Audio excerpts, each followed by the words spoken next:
Hello students, welcome you all back to Shravan Samrani classes. నేను మీ శ్రవణ్ సామ్రాణి.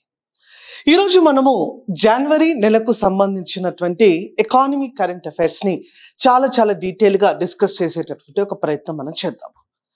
జనవరి నెలలో వచ్చినటువంటి economic సర్వేని మనం సపరేట్ గా తీసుకుంటాం కాబట్టి ఎకనామిక్ సర్వేని పక్కన పెట్టి ఇతర కరెంట్ అఫైర్స్ ఏవైతే జనవరిలో జరిగినటువంటి అప్డేట్స్ ఉన్నాయో అప్డేట్స్ అన్నిటిని కూడా చాలా డీటెయిల్ గా మనం మాట్లాడదాం. ఇప్పుడు నేను చెప్పబోయేటటువంటి ఈ టాపిక్స్ యొక్క PDF మొత్తాన్ని కూడా మీరు SS క్లాసెస్ టెలిగ్రామ్ ఛానల్లో పొందవచ్చు.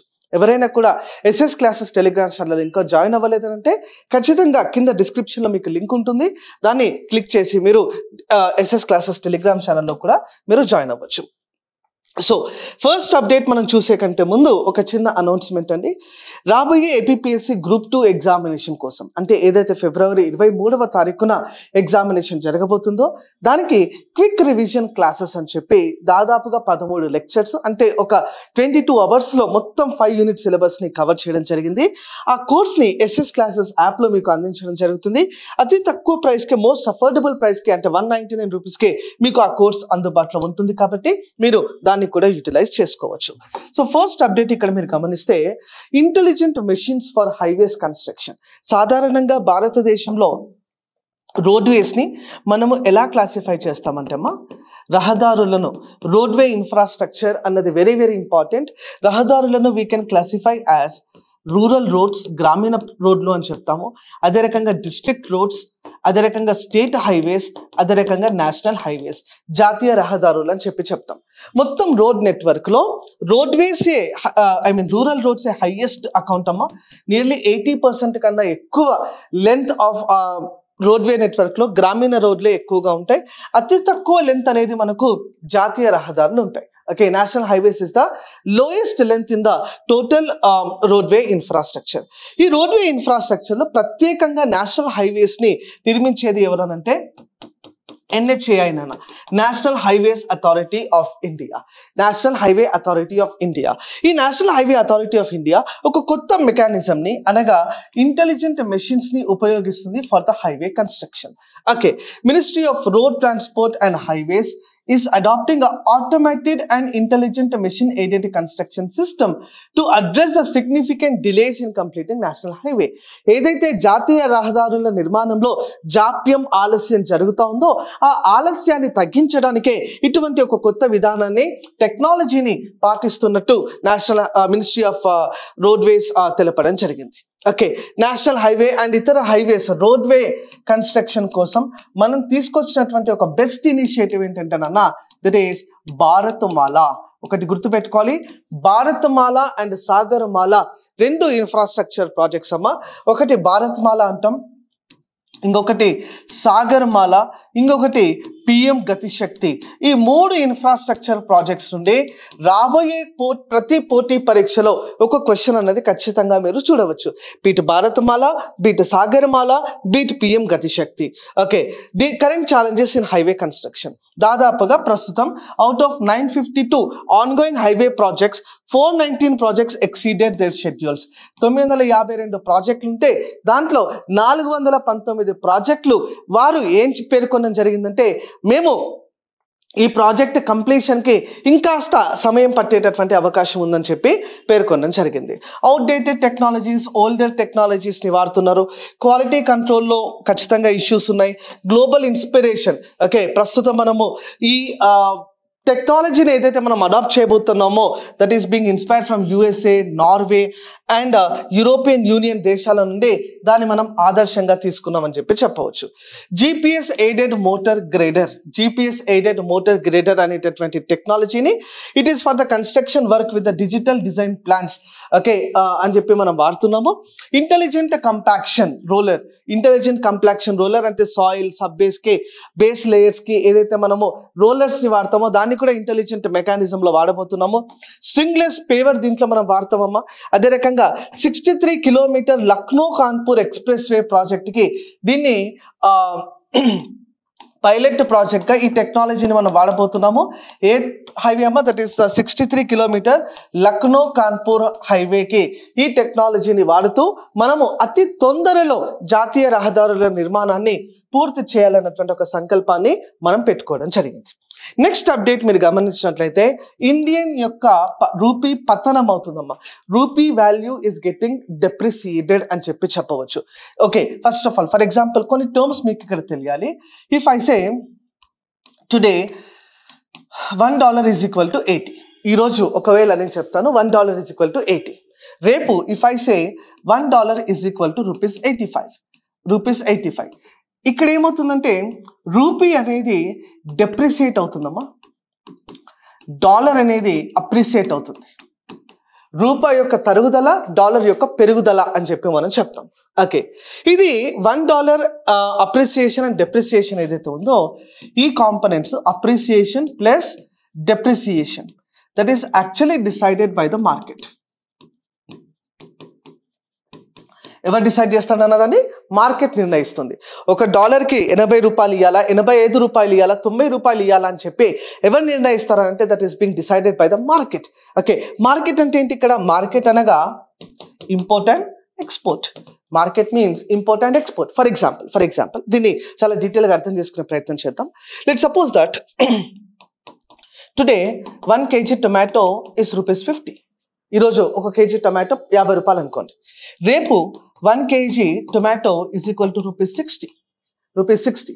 ఓకే, ఇప్పుడు మనకు టొమాటో యొక్క సప్లై అనేది తగ్గడం వల్ల టొమాటోస్ యొక్క ప్రైస్ అనేది మనం పెంచినాం, అవునా కదా? సో ఈ demand and supply of tomato దేనిపై ఆధారపడి ఉంటుందన్న? Demand of supply of tomato is dependent on demand and supply of tomatoes plus demand and supply of rupees also. For example ప్రపంచవ్యాప్తంగా ఇండియాలో మాత్రమే టొమాటోస్ పండుతున్నాయి అనుకోండి. అప్పుడు ప్రపంచవ్యాప్తంగా ఎవరికి టొమాటోస్ కావాలన్నా కూడా వాళ్ళు ఇండియా వైపే చూస్తారు, ఫస్ట్ పాయింట్.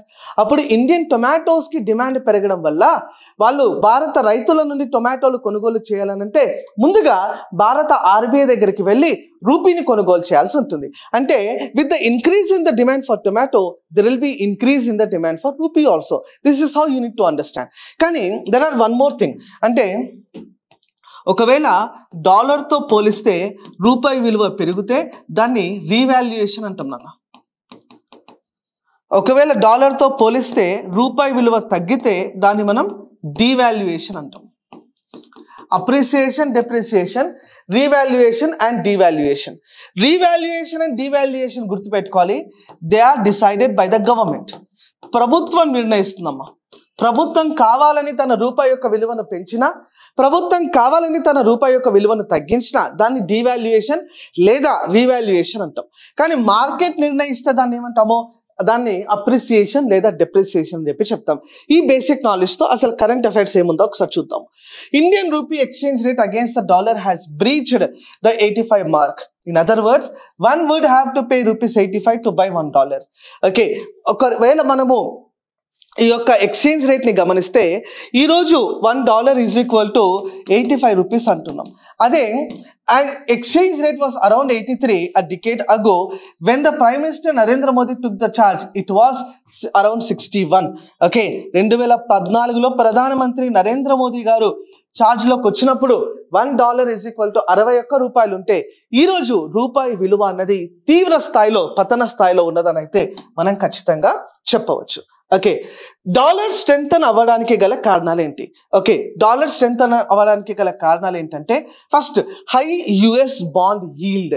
అమెరికాకు సంబంధించినటువంటి బాండ్ల మార్కెట్ ఏదైతే ఉంటుందో, అమెరికాకు సంబంధించిన money market, capital market, forex market ఏదైతే ఉందో అది స్ట్రాంగ్గా ఉండడం. US ఎకనామిక్ పర్ఫార్మెన్స్, ఓకే, అమెరికాకు సంబంధించినటువంటి GDP గ్రోత్ కావచ్చు, ఎంప్లాయ్మెంట్ డేటా కావచ్చు, టాక్సేషన్ బేస్ కావచ్చు, అది శక్తివంతంగా ఉండడం. Trade deficit, India's trade deficit has been reaching $26.83 billion. Okay, ఇండియాలో ట్రేడ్ డెఫిసిట్ అనేది ఖచ్చితంగా ఒక ప్రధాన సమస్యగా మనం చెప్పవచ్చు. So factors that influence the rupee depreciation, balance of trade. బేసికల్గా మనకు BOP అనే కాంపోనెంట్ ఉంటామా, బ్యాలెన్స్ ఆఫ్ పేమెంట్ అంటాం. దాంట్లో మనం గూడ్స్ని తీసుకుంటాము, at the same time services తీసుకుంటాం. ఈ గూడ్స్ని మనం మర్చెండైజ్ అని కూడా అంటాము, దీన్నే BOT అంటాము. సర్వీసెస్ యొక్క బ్యాలెన్స్ని మనం BOI అని అంటాము. బ్యాలెన్స్ ఆఫ్ ట్రేడ్ అంటే ఇండియా ఇతర దేశాలపై ఎక్కువ ఆధారపడుతున్నట్టు అర్థం, ఇతర దేశాలు భారతదేశంపై తక్కువ ఆధారపడుతున్నట్టు అర్థం. బ్యాలెన్స్ ఆఫ్ ఇన్విజిబుల్స్ అంటాం, that is related to the services. ఇదొక కారణం అయితే ఇంకొక కారణం ద్రవ్యోల్బణం. Inflation is one another reason of the rupee depreciation, వడ్డీ రేట్లు కూడా దీన్ని నిర్ణయిస్తాయి. విదేశీ పెట్టుబడులు, foreign investments will also be deciding this. Political stability, రాజకీయ అస్థిరత్వం ఉండడం కూడా దీనికి కారణం. ప్రధానంగా మనకు విదేశీ పెట్టుబడులు పెద్ద సమస్య కాదు, పొలిటికల్ స్టెబిలిటీ కూడా పెద్ద సమస్య కాదు. కానీ పైన ఉన్నటువంటి 3 సమస్యలు భారత రూపీ పతనానికి గల ప్రధాన కారణాలుగా చెప్పవచ్చు. ఎందుకంటే మనకు విదేశీ పెట్టుబడులు వస్తున్నాయి, బ్యాలెన్స్ ఆఫ్ పేమెంట్లో మనకు foreign investments are increasing, absolutely there is no doubt about it.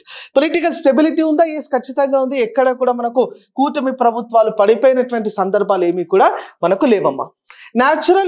Economic losses from natural catastrophes in India 2023 నివేదిక ప్రకారం, okay, according to the 2023 report, what we are saying is, what are the losses that are incurred to the economy? అంటే ఆర్థిక వ్యవస్థలో మనకు విపత్తుల వల్ల, disasters వల్ల ఎంత నష్టం వాటిల్లింది అనేటువంటి ఒక రిపోర్ట్ అమ్మాయి.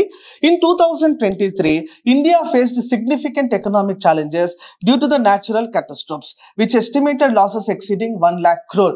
1 లక్ష కోట్ల రూపాయల కన్నా ఎక్కువ మనకు నష్టం జరిగిందమ్మా because of the natural disasters. అది కరువు కావచ్చు, వరదలు కావచ్చు, ఇటువంటి ఏ విపత్తులైనా కూడా కావచ్చు. According to the emergency events database, total of 399 natural disasters were recorded globally in 2023, leading to economic losses of approximately $380 billion. ప్రపంచవ్యాప్తంగా 399 డిజాస్టర్స్ జరిగితే అందులో $380 బిలియన్ నష్టం అన్నది వాటిల్లిందని చెప్పి ఈ నివేదిక మనకు తెలుపుతుంది. Next, economic impact. Total economic losses due to the natural disasters in India were estimated 1 lakh crore, 1 లక్ష కోట్ల రూపాయలు అని చెప్పి మనం చెప్తున్నాము.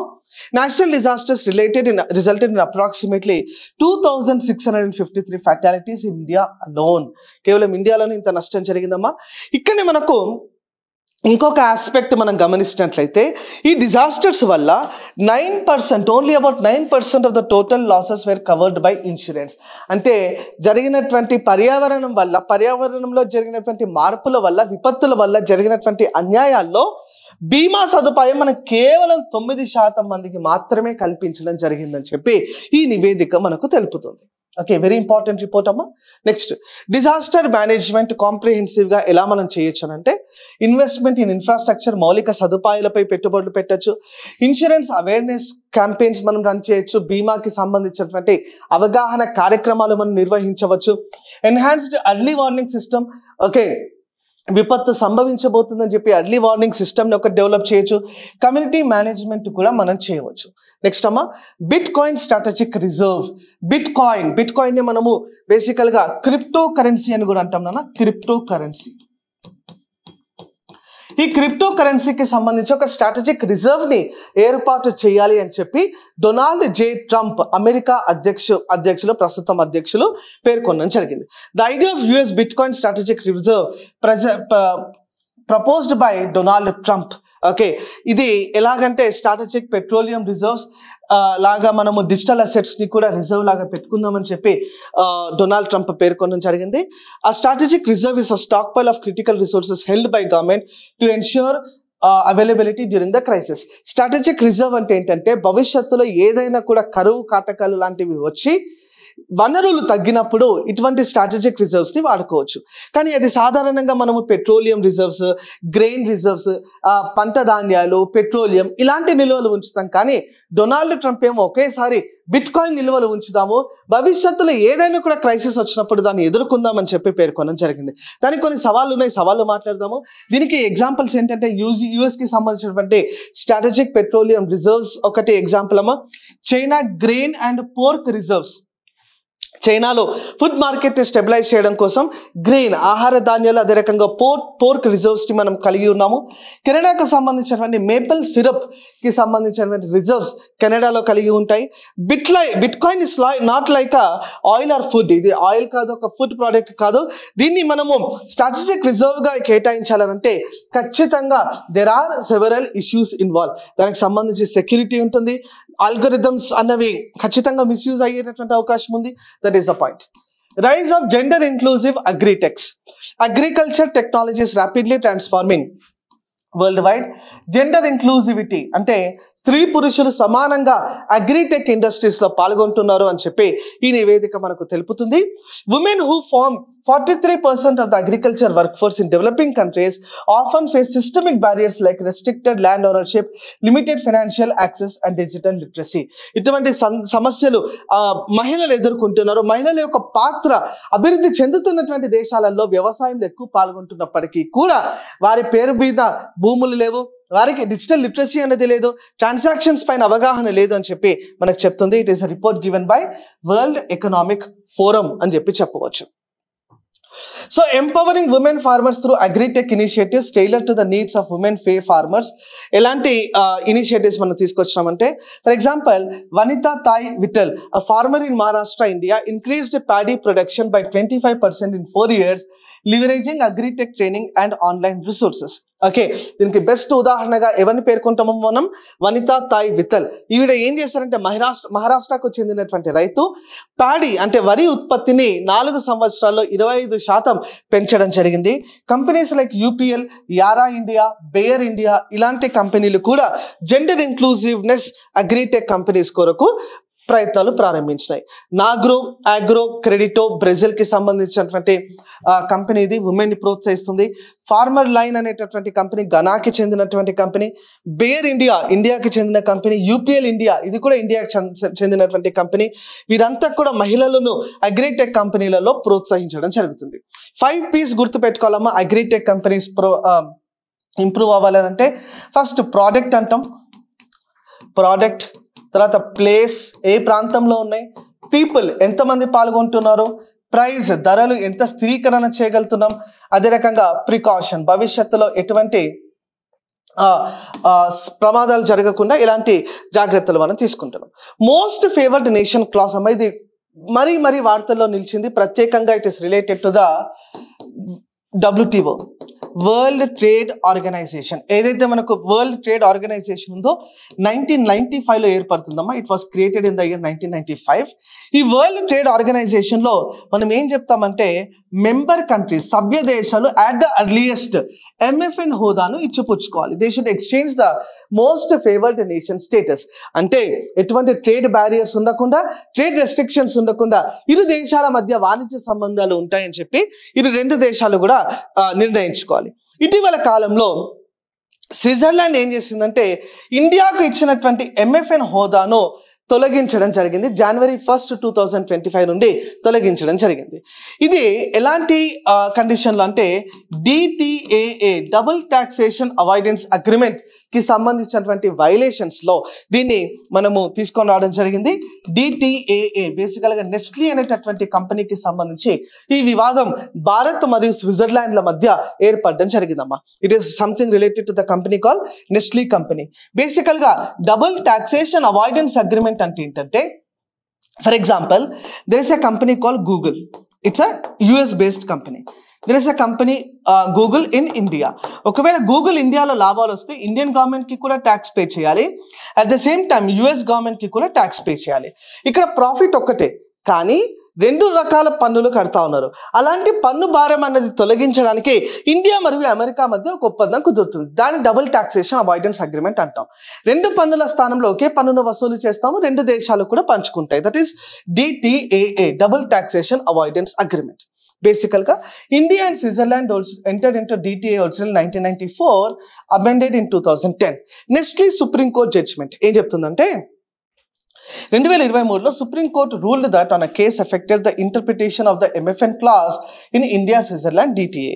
Ruling clarified the following: DTAA and therefore MFN clause within does not automatically grant the tax benefit that India extends to other countries with better tax rates. Okay, MFN హోదా ఉండడం అంటే దాని అర్థం డబుల్ టాక్సేషన్ అవాయిడెన్స్ అగ్రిమెంట్ ఆటోమేటిక్గా ఉన్నట్టు కాదు అని చెప్పి సుప్రీం కోర్టు ఒక వ్యాఖ్యానం చేయడం జరిగింది. Double taxation avoidance agreement in order to be enforced as to be notified under the Section 90 of Income Tax Act. ఒకవేళ నెస్లీ కంపెనీ స్విట్జర్లాండ్ కూడా భారత్లో లభించేటటువంటి పన్ను రాయితీలు పొందాలి అని అంటే భారత్ సెక్షన్ 90 ఇన్కమ్ ట్యాక్స్ యాక్ట్లో సెక్షన్ 90లో సవరణ చేయవలసి ఉంటుంది. ఎటువంటి సవరణ జరగలేదు కాబట్టి నెస్లీకి ఇటువంటి బెనిఫిట్స్ అన్నవి లభించవు అని చెప్పి సుప్రీంకోర్టు చెప్తుందమ్మా. బేసికల్గా మోస్ట్ ఫేవర్డ్ నేషన్ క్లాస్ ఎలా పనిచేస్తుందంటే బిగినింగ్ లో India has a treaty with the country B Switzerland including MFN clause. Initial dividend tax rate 10% మనము రిబేట్ ఇస్తాము. అదే రకంగా న్యూ ట్యాక్స్ ట్రీటీ మనం సైన్ చేస్తాము with country C. Lower dividend tax rate of 5%, అంటే స్విట్జర్లాండ్ కన్నా కూడా తక్కువ ట్యాక్స్ బెనిఫిట్స్ మనము ఇతర దేశాలకు ఇస్తున్నాము. India Switzerland triggered country B automatically qualifies for the same 5% tax regime offer to the country C. Okay, అంటే ఫ్రాన్స్కి ఇస్తున్నటువంటి లాభాలు మాకు కూడా కావాలని చెప్పి ఖచ్చితంగా స్విట్జర్లాండ్ అడుగుతుంది. Switzerland pay 10% tax. Switzerland now pays 5% tax on dividends without the negotiation. Okay, 5% మీరు ఫ్రాన్స్కి ఇచ్చినప్పుడు మాకు కూడా 5% ట్యాక్స్ కలెక్ట్ చేయాలని చెప్పి స్విట్జర్లాండ్ వాదిస్తుంది. సో అటువంటి వివాదం వల్లనే స్విట్జర్లాండ్ భారత్కు ఇచ్చేటటువంటి MFN హోదా, మోస్ట్ ఫేవర్డ్ నేషన్ స్టేటస్ ఏదైతుందో దాన్ని వెనక్కి తీసుకోవడం జరిగింది. I hope you got my point. So these are some of the updates related to the January month current affairs. జనవరి నెలకు సంబంధించిన కరెంట్ అఫైర్స్ ఈ PDF మొత్తాన్ని కూడా మీరు SS క్లాసెస్ టెలిగ్రామ్ ఛానల్లో పొందవచ్చు. ఓకే, ఇలాంటి మరిన్ని వీడియోస్ కోసం చూస్తున్నానండి శ్రవణ్ సాంబ్రాణి క్లాసెస్. బడ్జెట్ మరియు ఎకనామిక్ సర్వే అయితే మీకు సపరేట్గా తీసుకొస్తాను కాబట్టి దీంట్లో ఇంక్లూడ్ చేయలేదు. Thank you. జై హింద్.